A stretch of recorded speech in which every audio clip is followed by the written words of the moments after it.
হাসপাতালে চিকিৎসা নিতে গিয়ে মৃত্যু। ৫৫ বছরের রেনু বেগমকে হারিয়ে কান্নায় ভেঙে পড়েন পরিবারের সদস্যরা।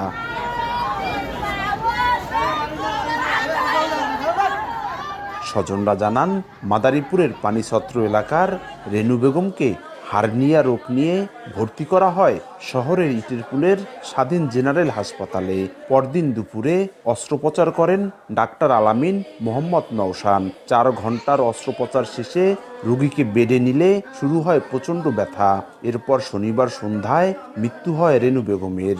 কিন্তু রোগী জীবিত আছে বলে তড়িঘড়ি করে রাজধানী ঢাকায় নিয়ে যেতে বলে হাসপাতাল কর্তৃপক্ষ। ভুল চিকিৎসা হয়েছে, তার জন্য মারা গেছে।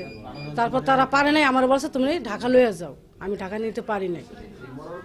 মরার পরে আমার বলতেছে আমরা অ্যাম্বুলেন্স দিমু, জেনে যা ক্ষয় খরচ লাগে সব দিমু। আমি কইছি না, আমি যাব না, আমার রুগী সুস্থ করে দিতেই।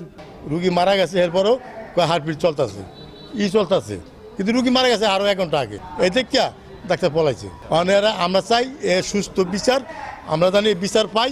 অপারেশন সাকসেসফুল করতে পারে নাই, এরপরে রুগী অযত্নের কারণে রুগীটা মারা গেছে।